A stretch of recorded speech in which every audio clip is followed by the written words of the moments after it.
Welcome to the Irish Pagan School podcast.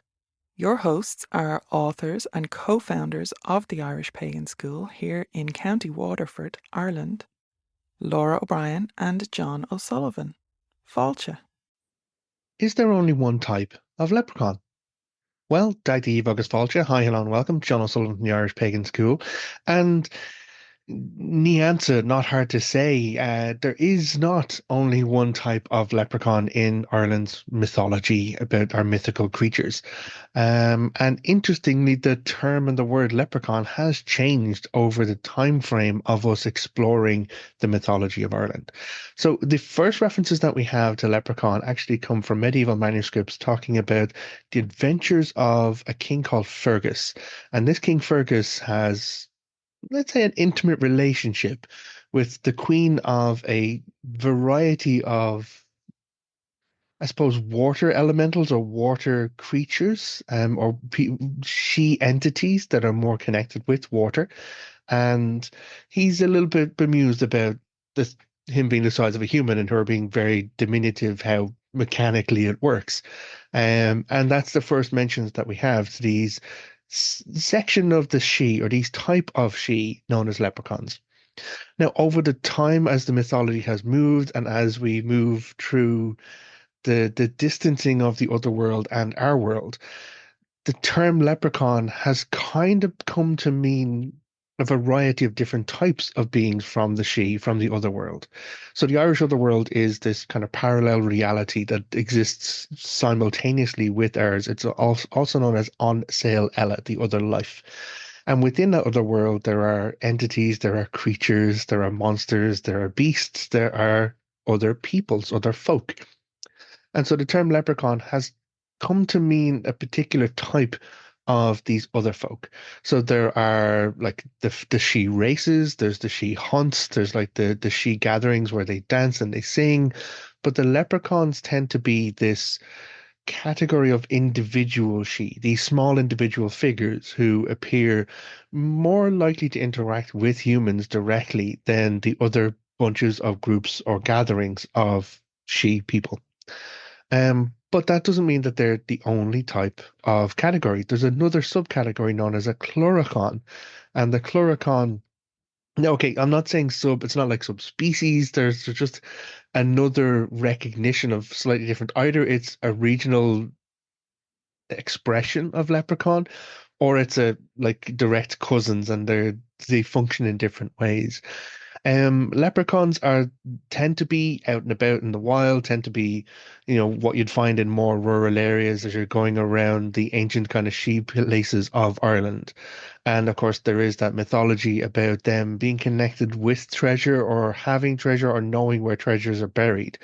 And then if you can capture and can compel the leprechaun, they may lead you to a place where treasure can be buried. But also they have powers to go invisible, to disappear on you, to trick you with their words, to make you believe there's a treasure there and like kind of glamour it so that you believe it's there, but it isn't there. There's a whole load of trickster elements that go along with leprechauns. What's different about clurichauns, though, is where leprechauns tend to be more rural, clurichauns are a bit more urban. We will find that a clurichaun would haunt or inhabit the drink cellar or wine cellar of a particular family. And much like the banshee or woman of the she might be linked or associated with a certain family or bloodline, clurichauns are linked with families. So much so that the stories in the mythology and the folklore we have about the disruptive nature of a clurichaun in your cellar, because the clurichaun will drink your booze on you. They will literally lead you to ruin. They will not be quiet about it. They will carouse. They will absolutely have a great old time drinking and smoking and laughing and reveling in your cellar. And so this constant disturbance of your household, the order of your household, led some of these families to try and move, only to find that the Clurichaun moved with them.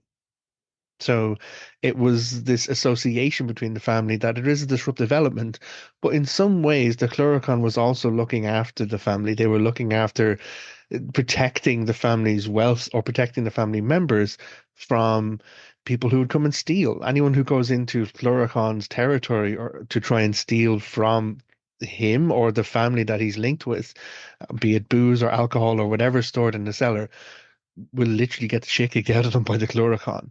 There's stories of untrustworthy people kind of breaking into a cellar, trying to steal from the family, only to be found battered and bruised the next morning.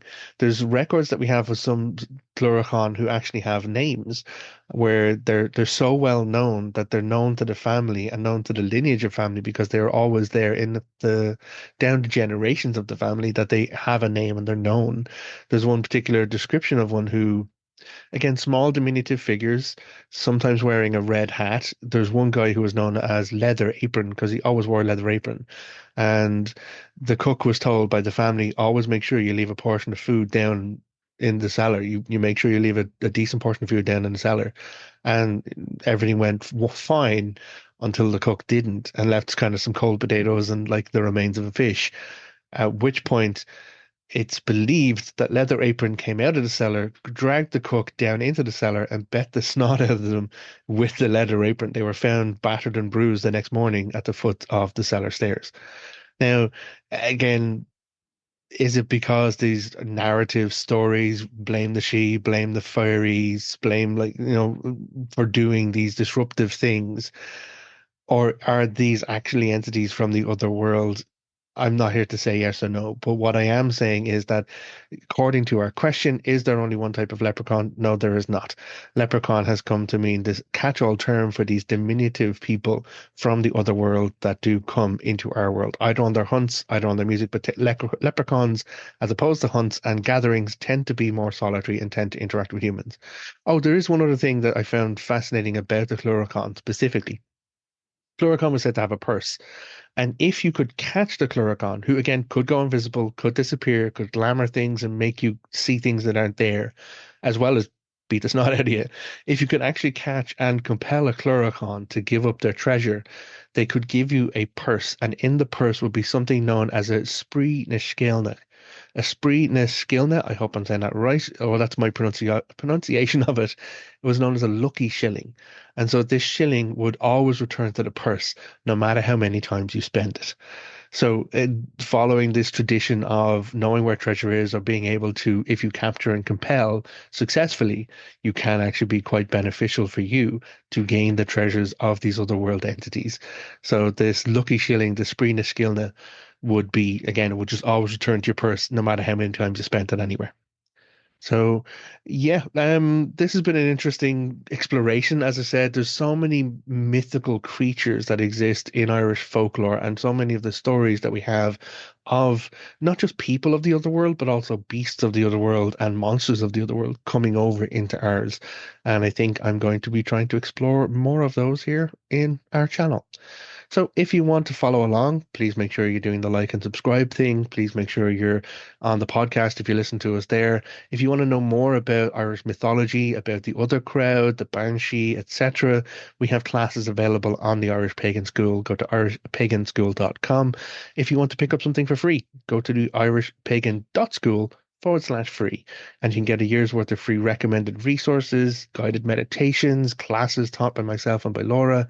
There's a lot that we want to give away to kind of help people to interact ethically with Irish culture, Irish folklore, and Irish belief structures. So until next time, look after yourself, take care, agus slán. Goodbye.